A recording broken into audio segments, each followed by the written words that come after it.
السلام علیکم۔ Fact factory میں آپ کا خوش آمدید۔ حضرت محمد صلی اللہ علیہ وآلہ وسلم ہمارے آخری نبی اور تمام انبیاء کے سرتاج ہیں۔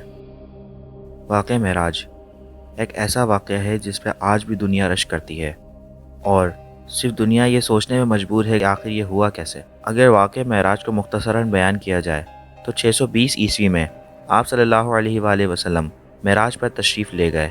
اس سفر کے دوران آپ صلی اللہ علیہ وآلہ وسلم مکہ سے مسجد اقصیٰ گئے اور وہاں تمام انبیاء کرام کی نماز کی امامت فرمائی۔ پھر آپ صلی اللہ علیہ وآلہ وسلم آسمانوں میں اللہ تعالیٰ سے ملاقات کرنے تشریف لے گئے۔ وہاں اللہ تعالیٰ نے آپ صلی اللہ علیہ وآلہ وسلم کو جنت اور دوزخ دکھائی۔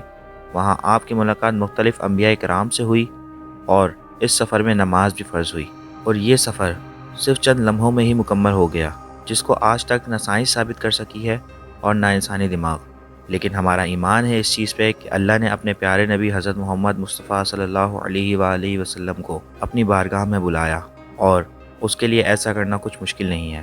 اگر ہم واقعہ معراج کی تفصیل دیکھیں تو واقعہ معراج کمال معجزات مصطفیٰ صلی اللہ علیہ وآلہ وسلم ہے۔ یہ وہ عظیم خارق عادت واقعہ ہے جس نے تسخیر کائنات کے معقل دروازوں کو کھولنے کی ابتدا کی۔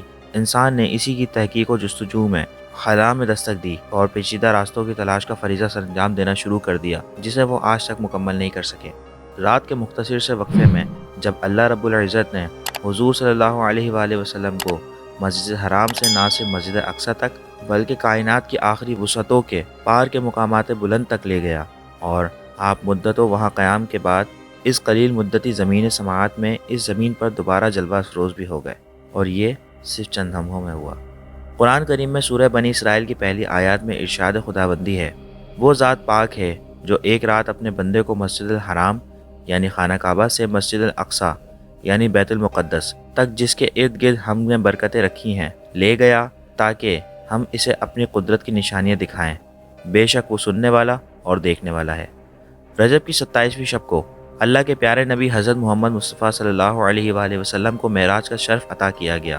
اگرچہ اس واقعے کے زمان کے بارے میں کئی روایات موجود ہیں، لیکن محققین کی تحقیق کے مطابق یہ واقعہ ہجرت سے 3 سال قبل پیش آیا۔ اس کی دلیل یہ ہے کہ نماز جناب ابو طالب علیہ السلام کی وفات کے بعد یعنی بعثت کے 10ویں سال کو واجب ہوئی، تو 5 وقت کی نماز اسی معراج کی رات امت پہ واجب ہو گئی تھی۔ واقعہ ہے کہ اس دن کفار نے آپ صلی اللہ علیہ وآلہ وسلم کو بہت ستایا، تو آپ صلی اللہ علیہ وآلہ وسلم اپنی چچا زاد بہن ام ہانی کے گھر تشریف لے گئے اور وہاں آرام فرمانے لگے۔ ادھر اللہ کے حکم سے حضرت جبرائیل علیہ السلام 50,000 فرشتوں کی بارات اور براق لے کر نبی آخر الزماں صلی اللہ علیہ وآلہ وسلم کی خدمت میں حاضر ہوئے اور عرض کیا، اے اللہ کے رسول، آپ کا رب آپ سے ملاقات چاہتا ہے۔ چنانچہ سوئے عرش سفر کی تیاریاں ہونے لگیں۔ سفر معراج کا سلسلہ شروع ہونے والا تھا۔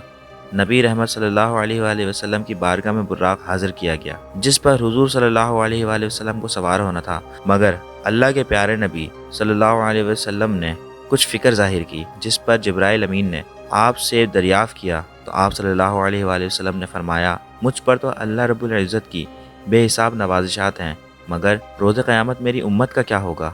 میری امت پورے صراط سے کیسے گزرے گی؟ اس وقت اللہ تعالیٰ کی طرف سے بشارت دی گئی، اے محبوب، آپ امت کی فکر نہ کیجیے، ہم آپ کی امت کو پولیس رات سے اس طرح گزار دیں گے کہ اسے خبر بھی نہیں ہوگی۔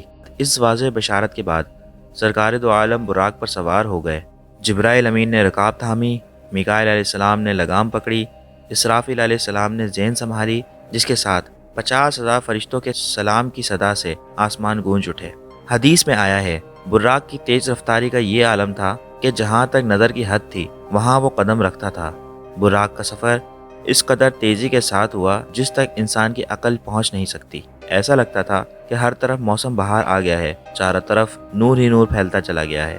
اس سفر کے دوران آپ صلی اللہ علیہ وآلہ وسلم مکہ سے مسجد اقصیٰ گئے، وہاں تمام انبیاء کرام کی نماز کی امامت فرمائی۔ پھر آپ صلی اللہ علیہ وآلہ وسلم آسمانوں میں اللہ تعالیٰ سے ملاقات کرنے تشریف لے گئے۔ وہاں اللہ تعالیٰ نے آپ صلی اللہ علیہ وآلہ وسلم کو جنت اور دوزخ دکھائی۔ وہاں آپ کی ملاقات مختلف انبیاء کرام سے بھی ہوئی۔ اس سفر میں نماز بھی فرض ہوئی۔ معراج جسمانی اور روحانی ایک اختلافی مسئلہ رہا ہے، مگر احادیث صحیحہ اور تفاسیر معتبر اس بات کی نشاندہی کرتی ہیں کہ معراج جسمانی تھی، اور خدا کے رسول نے فرش سے عرش تک بلکہ قاب قوسین اور ادنا تک کی منزل اپنے اس جسم خاکی کے ساتھ طے کی۔ سفر معراج کچھ مراحل پر مشتمل ہے، جس میں پہلا مرحلہ کچھ یوں ہے۔ سفر معراج کے پہلے مرحلے پر سفر جاری تھا کہ حضور رحمت صلی اللہ علیہ وآلہ وسلم کا گزر حضرت موسیٰ علیہ السلام کی قبر انور کے قریب سے ہوا۔ آپ صلی اللہ علیہ وآلہ وسلم نے دیکھا کہ وہ قبر انور میں کھڑے نماز ادا کر رہے تھے۔ انبیاء صف بصف آپ صلی اللہ علیہ وآلہ وسلم کے استقبال کے لیے کھڑے تھے۔ جب یہ مقدس فاصلہ بیت المقدس پہنچا تو باب محمد آپ صلی اللہ علیہ وآلہ وسلم کے استقبال کے لیے کھلا تھا۔ جبرائیل امین علیہ السلام نے اپنی انگلی سے دروازے کے قریب موجود ایک پتھر میں سوراخ کیا اور براق کو اس سے باندھ دیا۔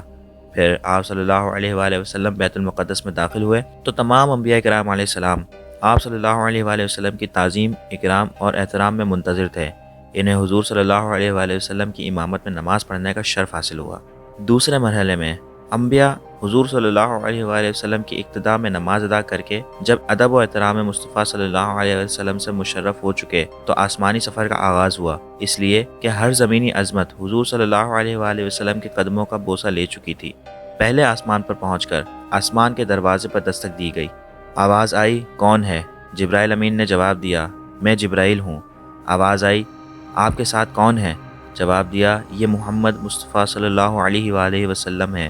آج کی رات انہیں آسمانوں پر پذیرائی بخشی جائے گی۔ آسمان کا دروازہ کھل گیا اور پوچھنے والے نے حضور صلی اللہ علیہ وآلہ وسلم کی بارگاہ بے کس پناہ میں سلام عرض کرنے کی سعادت حاصل کی۔ پھر آپ صلی اللہ علیہ وآلہ وسلم آسمانوں کی طرف بڑھے اور جب آسمان دنیا پر آئے تو دروازہ کھٹکھٹایا۔ آواز آئی، کون؟ جبرائیل امین نے کہا، جبرائیل۔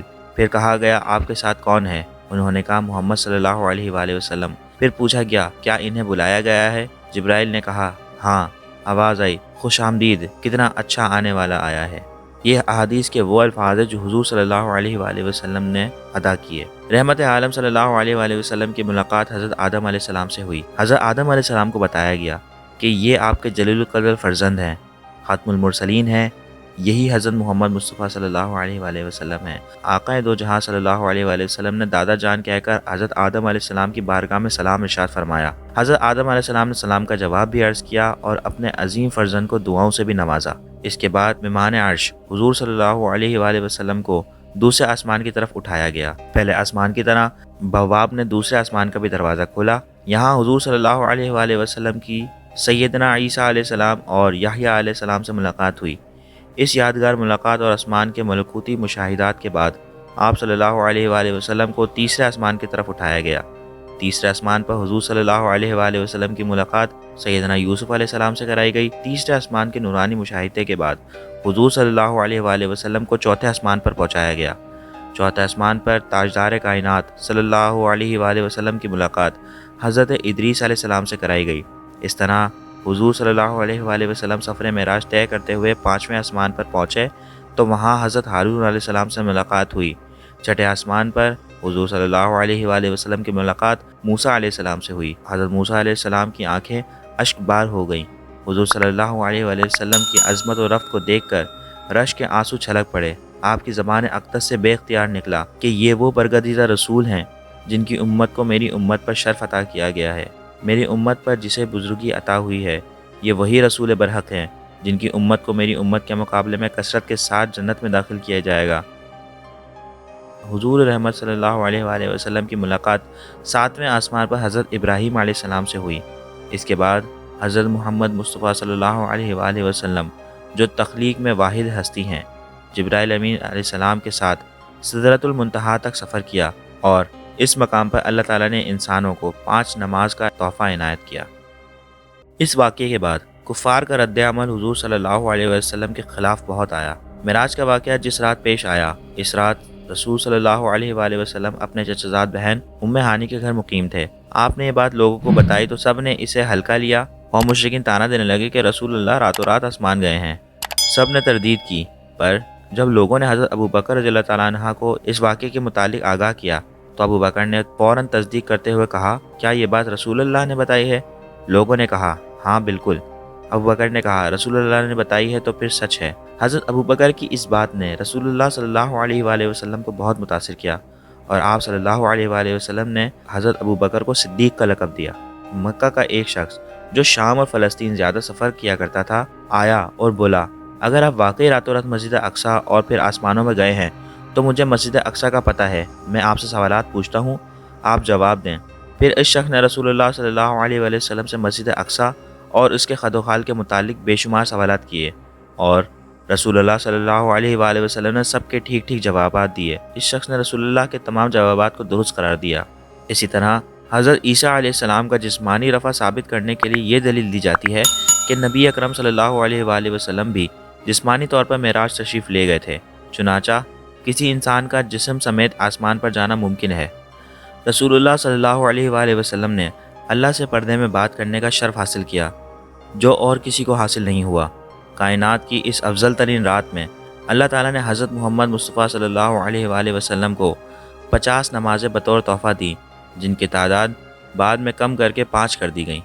بہت سارے لوگوں کو آج بھی شک ہے کہ حضور صلی اللہ علیہ وآلہ وسلم نے یہ سفر جسمانی اور روحانی نہیں کیا، بلکہ صرف روحانی سفر کیا، لیکن ہمارا عقیدہ ہے کہ اللہ تعالیٰ نے اپنے پیارے نبی صلی اللہ علیہ وآلہ وسلم کو یہ سفر ان کے جسم اور ان کی روح دونوں کے ساتھ کروایا۔ اللہ تعالیٰ ان باتوں میں کوئی غلطی یا کوتاہی معاف فرمائے اور ہمیں نیک عمل کرنے کی توفیق عطا فرمائے، آمین۔ امید ہے میری یہ معلومات آپ کو پسند آئی ہوگی۔ ملتے ہیں آپ سے انشاءاللہ اپنی اگلی ویڈیو میں۔ اپنا ڈھیر سارا خیال رکھیے گا۔ اللہ حافظ۔